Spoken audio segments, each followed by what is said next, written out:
অবস্থান তুলে নেওয়ার পর রাস্তা সাফাই করে সৌজন্যে আরও একটি নজির তৈরি করেছেন জুনিয়র ডাক্তাররা। সোমবার থেকে জুনিয়র ডাক্তাররা টানা অবস্থান করেছিলেন পিয়ার্স লেনে। সিপির সঙ্গে বৈঠক শেষে অবস্থান তুলে নেওয়ার পর অবস্থানের সেই জায়গাও পরিষ্কার করে দিয়েছেন চিকিৎসকরা। 22 ঘন্টা ধরে অবস্থান, দফায় দফায় পুলিশ কর্তাদের সঙ্গে কথা, শেষ পর্যন্ত ডাক্তারদের অনড় অবস্থানে 9 ফুটের লৌহ কপাট খুলে দিতে বাধ্য হলো পুলিশ। কার্যত আন্দোলনকারীদের দাবি মেনে তাদের লালবাজারের কাছাকাছি যেতে দেওয়ার অনুমতিও দেয় পুলিশ। শেষ পর্যন্ত 22 জন প্রতিনিধি সিপির সঙ্গে দেখা করে তাদের ডেপুটেশন জমা দেন। ডাক্তারদের এই দাবি মেনে নিতে পুলিশের 22 ঘন্টা সময় লেগে গেল।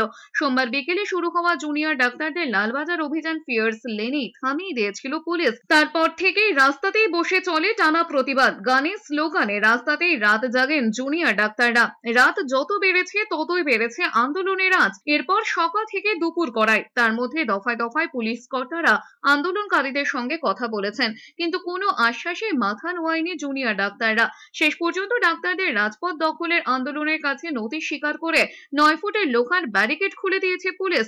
লালবাজারে গিয়ে পুলিশ কমিশনার বিনীত গোয়েলের সঙ্গে কথা বলার পর রাস্তার অবস্থান তুলে নেওয়ার সিদ্ধান্ত নেন জুনিয়র ডাক্তাররা। এই সিদ্ধান্তের পর বিকেলে নিজেরাই রাস্তা পরিষ্কারের কাজে হাত লাগান জুনিয়র ডাক্তাররা।